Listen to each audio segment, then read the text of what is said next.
নমস্কার বন্ধুরা, আবারও আজ নতুন একটি ভিডিও নিয়ে চলে এলাম। বন্ধ হতে চলেছে বিনামূল্যে রেশন, মধ্যবিত্ত ও দরিদ্রদের জন্য বড় ধাক্কা। হ্যাঁ, চলুন আজকের ভিডিওর মাধ্যমে দেখে নিয়ে যাক যে ফ্রি রেশন কবে থেকে বন্ধ হতে চলেছে। হ্যাঁ, সবই আজকে ভিডিওর মাধ্যমে দেখতে পাবেন। হ্যাঁ, তার জন্য ভিডিওটি একটু স্কিপ না করে শেষ পর্যন্ত দেখতে থাকুন। আর অবশ্যই আপনি চ্যানেলে নতুন হয়ে থাকেন তাহলে চ্যানেলটি সাবস্ক্রাইব করে রাখবেন। দরিদ্র এবং মধ্যবিত্ত মানুষের খাদ্য সুরক্ষা নিশ্চিত করতে বিনামূল্যে রেশন প্রদান করা সবথেকে গুরুত্বপূর্ণ একটি পদক্ষেপ। বিশেষ করে করোনা মহামারীর সময় থেকে শুরু হওয়া এই প্রকল্প ৮০ কোটির বেশি মানুষকে উপকার করেছে। তবে নীতি আয়োগের সাম্প্রতিক রিপোর্টের উপর ভিত্তি করে বিনামূল্যে রেশন দেওয়া বন্ধ হওয়ার সম্ভাবনা নিয়ে প্রবল আলোচনা শুরু হয়েছে। ফ্রি রেশন বন্ধের ইঙ্গিত সম্প্রতি নীতি আয়োগ একটি রিপোর্ট প্রকাশ করেছে, যেখানে উল্লেখ করা হয়েছে যে নরেন্দ্র মোদী সরকারের আমলে ২৪ কোটি ৮২ লক্ষ মানুষ দরিদ্র সীমা থেকে উঠে এসেছেন। এই তথ্যকে কেন্দ্র করেই বিনামূল্যে রেশন প্রকল্প বন্ধ করার সম্ভাবনা দেখা যাচ্ছে।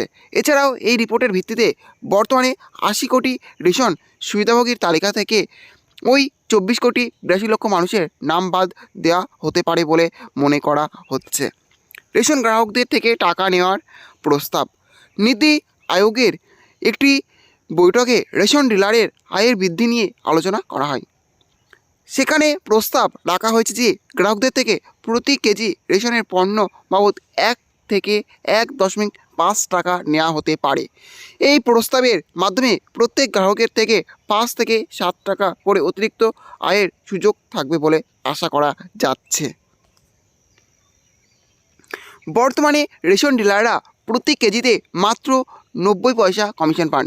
তাদের দীর্ঘদিনের দাবি এই কমিশন বৃদ্ধি করা হোক। সরকারের মতে রেশন ডিলারের আয় বৃদ্ধি এবং কোষাগারের চাপ কমানোর জন্য এরকম প্রস্তাব গ্রহণ করা হয়েছে। সাধারণ মানুষের ওপর প্রভাব। বিনামূল্যে রেশন দেওয়া বন্ধ হলে এটি সরাসরি দেশের দরিদ্র এবং মধ্যবিত্ত শ্রেণীর মানুষের ওপর চাপ বাড়াবে। খাদ্যের জন্য নির্ভরশীল অনেক পরিবারকে অর্থ ব্যয় করে রেশন সংগ্রহ করতে হবে। এর ফলে তাদের জীবনযাত্রার ব্যয় আরও বাড়বে। বিনামূল্যে রেশন প্রকল্পের ভবিষ্যৎ নিয়ে জল্পনা ক্রমশই বাড়ছে। রেশন ডিলারদের আয় বৃদ্ধি এবং কোষাগারের চাপ কমাতে সরকারের এরকম প্রস্তাব বাস্তবায়িত হলে দেশের বড় অংশের মানুষের ওপর তা সরাসরি প্রভাব পড়বে। যদিও সরকার এখনও কোনো রকম চূড়ান্ত সিদ্ধান্ত নেয়নি এই বিষয়ে, তবে রেশন গ্রাহকদের এই পরিবর্তনের জন্য প্রস্তুত থাকতে হবে। তাহলে বুঝতে পারলেন যে বিনামূল্যে রেশন বন্ধ করে দেওয়ার ইঙ্গিত মিলছে। এখনও কিন্তু সরকার বিনামূল্যে রেশন বন্ধ করে দেয়নি। এখন দেখার যে সরকার শেষ মতো বিনামূল্যে রেশন বন্ধ করে দেয় না বিনামূল্যে রেশন চালু রাখে, সেটা এখন দেখার। এই ছিল আজকের আপডেট। ভিডিওটি ভালো লেগে থাকলে অবশ্যই লাইক, শেয়ার এবং কমেন্ট করবেন এবং এই ধরনের নতুন নতুন ভিডিও ছড়িয়ে পাওয়ার জন্য চ্যানেলটি অবশ্যই সাবস্ক্রাইব করে রাখবেন।